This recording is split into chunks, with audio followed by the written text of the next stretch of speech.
Hello friends, आज हम बात करेंगे एक नए केस के बारे में। इस केस में देखिए एक मेल पेशेंट है जिसकी उम्र 38 साल है। ओपीडी में आता है और कहता है, डॉक्टर साहब कुछ महीनों से शरीर में कमजोरी मतलब कि जनरल वीकनेस है, और इसी के साथ हाथ पैरों में झुनझुनी मतलब कि टिंगलिंग, हाथ पैरों में देखिए सुइयों जैसा चुभने का एहसास होता है। जल्दी थक जाता हूँ और काम करने में मन नहीं लगता है। साथ ही साथ चक्कर आते हैं, लेकिन इसको बुखार और वजन कम नहीं है। इसमें बुखार भी देखने को नहीं मिलता है और इसका वजन भी कम नहीं हो रहा है। ऐसा 6 से लेकर 7 महीने से होता आ रहा है। आराम करने पर भी पूरी तरह से ये ठीक नहीं होता है। तो ये देखिए केस है पेशेंट का। इस केस में देखिए क्या करना है। डॉक्टर देखिए पेशेंट की हिस्ट्री लेता है। हिस्ट्री में पेशेंट को डायबिटीज़ नहीं है, हाइपरटेंशन का भी मरीज़ नहीं है, और कभी कभी ये पेशेंट अल्कोहल भी ले लेता है। जबकि देखिए इसकी डाइट ठीक नहीं है, मतलब कि हरी सब्जी, दूध और फल ये कम खाता है। और यहाँ पर देखिए किसी भी तरीके की लंबे समय से दवाई नहीं खा रहा है, जैसे कि टीबी की दवाई या कोई अलग तरीके की दवाई नहीं खा रहा है। तो ये थी देखिए पेशेंट की केस हिस्ट्री। अब यहाँ पर डॉक्टर जनरल एग्जामिनेशन करता है। यहाँ पर देखिए पेशेंट दिखने में थोड़ा पेल, मतलब कि उसकी स्किन जो है, पेशेंट की स्किन येलो, पीली कलर की स्किन दिखाई पड़ रही है। बीपी नॉर्मल है, पल्स भी नॉर्मल है, और डॉक्टर ने इसका न्यूरोलॉजिकल एग्जामिनेशन किया तो वो भी नॉर्मल आया। तो ये डॉक्टर ने इसका एग्जामिनेशन किया। इसके अलावा कुछ लैब रिपोर्ट्स में देखिए सीबीसी मतलब कि खून की जांच की, तो इसमें इसका हीमोग्लोबिन लेवल कम आया। हीमोग्लोबिन लेवल यहाँ पर देखिए 9.5 ग्राम पर डेसीलीटर आया, जो कि कम है। जबकि देखिए इसमें एमसीबी, एमसीबी मतलब मीन कॉर्पोस्कुलर वॉल्यूम, ये 110 फेम्टोलीटर आया है। जैसे कि हम यहाँ पर देखिए देख रहे हैं, नॉर्मोसिटिक और माइक्रोसिटिक और मैक्रोसिटिक। नॉर्मोसिटिक में देखिए आरबीसी का जो एवरेज साइज होता है वो 80 से लेकर 100 एफएल होता है।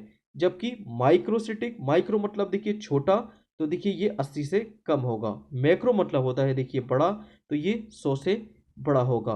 तो यहाँ पर भी देखिए 110 है, जो कि 100 फेम्टोलीटर से बड़ा है। तो इसका मतलब यहाँ पर देखिए आरबीसी का साइज बड़ा है, और आरबीसी का साइज यहाँ पर देखिए बढ़ गया है। तो इसका मतलब यहाँ पर इसको मैक्रोसिटिक एनीमिया है। तो यहाँ पर देखिए हीमोग्लोबिन कम है, और साथ ही साथ लैब रिपोर्ट में मैक्रोसिटिक एनीमिया आया है। इसके अलावा देखिए पेरिफेरल स्मीयर किया, तो यहाँ पर आरबीसी का साइज देखिए बड़ा हुआ देखा गया है। देखिए यहाँ पर ये आरबीसी का नॉर्मल साइज है, और ये मैक्रोसाइट मतलब कि आरबीसी का साइज बढ़ गया है।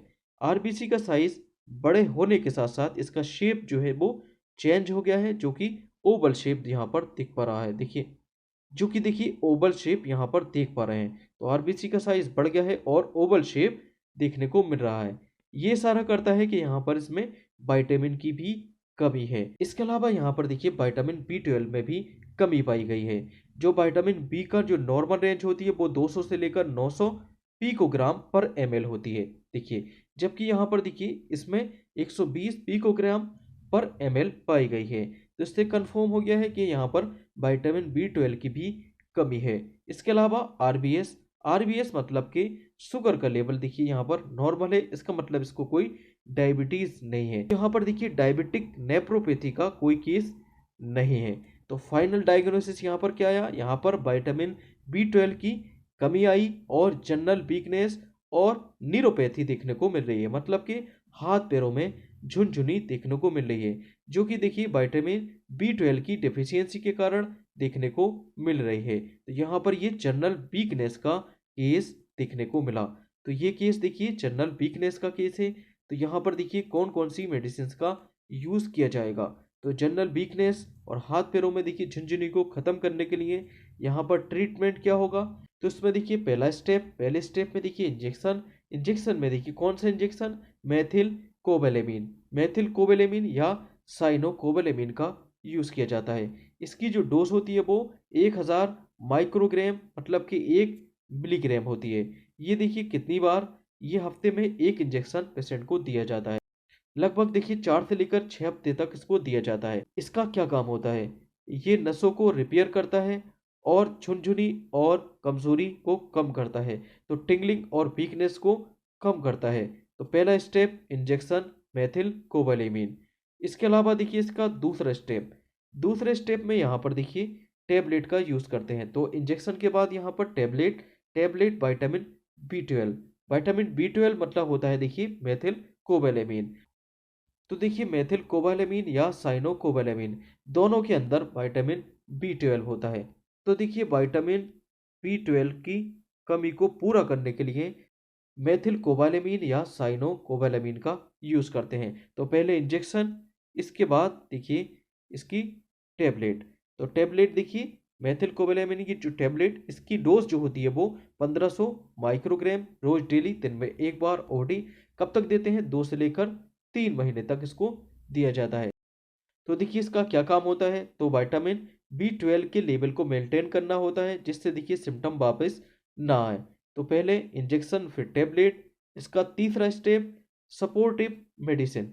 सपोर्टिव मेडिसिन में देखिए मल्टीविटामिन टेबलेट, जिसको दिन में एक बार वंस अ डे 1 से लेकर 2 महीने तक दिया जाता है। तो देखिए जो भी बाकी विटामिन की कमी होगी उसको मल्टीविटामिन टेबलेट से इसको पूरा कर सकते हैं। इसके अलावा कुछ देखिए यहाँ पर डाइट एडवाइस। यहाँ पर देखिए हीमोग्लोबिन का जो लेवल था वो 9.5 ग्राम पर डेसीलीटर था, जो कि कम है। तो इसकी कमी को पूरा करने के लिए डाइट का यूज़ करेंगे। डाइट में देखिए दूध, दही, अंडा, मांस, मछली, हरे पत्तों की सब्जियों का यूज़ करेंगे।